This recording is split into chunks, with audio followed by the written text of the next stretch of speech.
Hey everybody, in this video I am going to show you 3 foundational basic rotator cuff exercises that you can use to make sure that your rotator cuff is strong and capable of withstanding everything that it needs to within archery.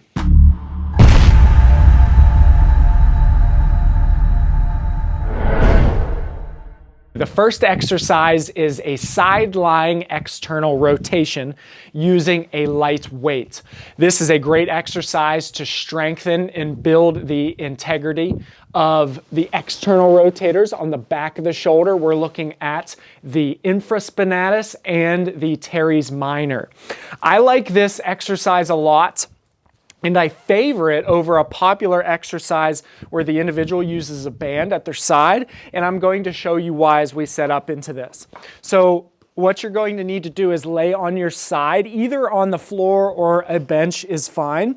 And a keynote for this exercise is to keep the elbow pinned to the side. The reason why this exercise is going to be better than standing with a band is because gravity helps you keep that elbow pinned to your side. So it assists you in that position where a lot of individuals have a hard time when they're standing with a band. So elbows pinned to the side, shoulders should be set and squeezed back just a little bit, like you're trying to put it down into your back pocket.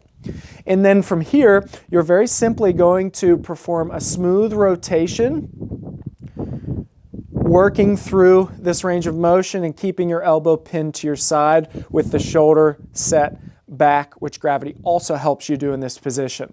I also like this exercise opposed to using a band because the weight is constant, where you can choose a weight and you're going to have the same loading throughout the range of motion.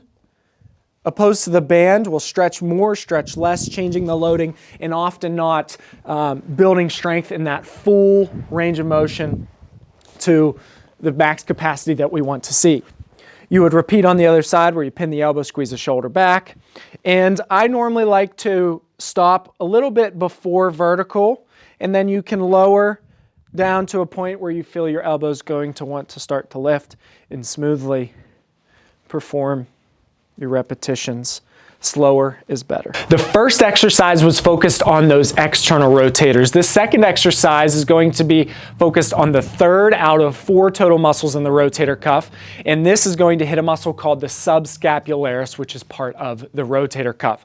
For this exercise, you're going to need any sort of stick, PVC pipe. This is an old handle from a rake that I like to use here in the barn. And what this exercise is going to be is an isometric, where we push to engage the rotator cuff and then we move through a range of motion. So to set up in your position, you're going to go underhand on whatever item that you've chosen. Elbows must stay at 90 degrees and shoulders should be set down away from your ears. Now the big purpose here is to push in on this bar or on this pipe. You're pushing in, your hands are not moving anywhere, but just by pushing in, you're engaging that part of the rotator cuff. Then keeping the shoulders down and elbows at 90 degrees, we are going to pass through this range of motion all while I'm pushing into this bar, or I'm pushing my hands toward one another. As I keep that pressure pushing in towards one another, the rotator cuff muscle that we're focused on stays engaged and is working. And as we raise up and down, what we're doing there is we're changing the position we're strengthening that muscle in. So we're getting a little bit more benefit than just staying in one position and engaging that muscle, which would be fine, but we're able to not only strengthen it in different positions, but we're also getting a little bit closer to the archery the demands of archery as we raise up into that elevated arm position. The third exercise is going to hit the 4th muscle of the rotator cuff, 4 out of 4, and that muscle is the supraspinatus. And this muscle is on the top of the shoulder that comes down a little bit onto the outside.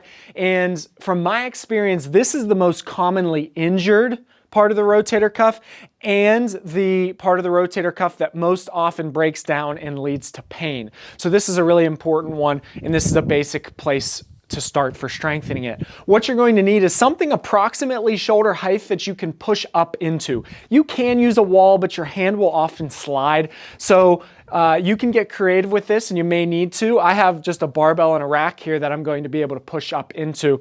And as you see, I'm going to set myself up with a straight arm where this bar is on top of my wrist. Shoulder's going to be set down into my back pocket away from my ear. And just like the last exercise, this is going to be an isometric where you press up to engage that muscle, and then you're going to relax for a split second while still staying in position. So I'll do a few reps here as I'm talking about this exercise where I'm pushing up for a second or two to engage the muscle, and then I just relax briefly. Push up for a second or two to engage, and then relax for a second. As you push against this immovable object, that rotator cuff really has to brace, really contracts well, and you can adjust how hard and aggressive you push up versus how light and how gentle you push up.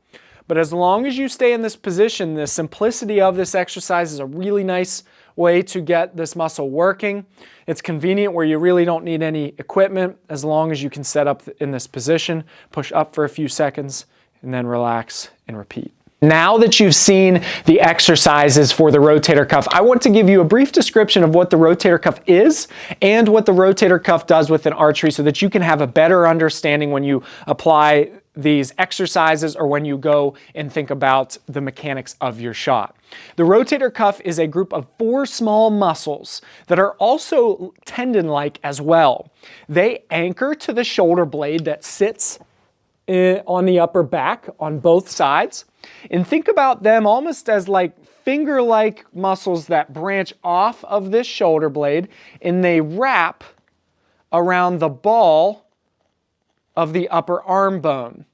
And any time that that arm bone moves or holds in a position, those 4 rotator cuff muscles are active and they are working to keep this ball and socket joint strong and stable while also moving through a range of motion.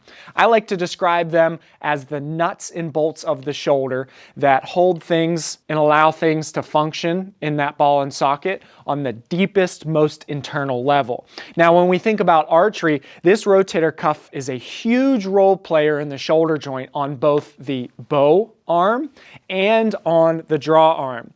When we look at the bow arm, that bow arm is raising into position with the bow, and as that raise occurs, the rotator cuff is working. Then while we draw and while we hold at full draw, that rotator cuff is working in that bow arm to keep that ball and socket joint stable and strong so that there isn't any extra movement or there isn't any instability which would cause a compromised position and vulnerability deep within that joint. Think about that rotator cuff as the concrete of that bow shoulder on the deepest level that's keeping you rock solid through the bow arm as you hold steady and as you execute that shot. Then on the draw side, we are moving through a big range of motion with that draw shoulder as we raise the arm and the elbow to then pass through a range of motion throughout the draw. All while that shoulder is moving in that draw and going through those ranges of motion, that rotator cuff is not only holding that ball and socket joint together and keeping it stable, but it's also resisting the different forces that occur as you draw and hold in full draw. So there is a big level of activity and there's a big demand on that rotator cuff in both shoulders in archery. And on top of that, the big take-home point or the big key to remember is that this is happening repetitively every single arrow. So that rotator cuff not only needs to be strong and active, but it also needs to be able to withstand the repetitive nature of the stresses and loads that we encounter in archery. I hope you found this video valuable and useful for yourself in archery.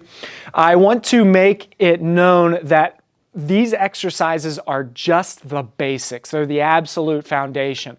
Whenever I work with an archer, either for strength building and improvement of function or for pain relief, this is the very lowest level. Think about it as level 1 out of potentially level 50 or level 100. This is not a full solution to anything, and it's important to look at this as just a starting point. If you're interested in getting more specific work or progressive work that builds on this, check out archerystrong.com. You can also reach out to me and I can guide you in the right direction for further training to build on what you've seen here. Hit the like button and subscribe to this channel to see more information on strength training, rehab, and overall health for archery.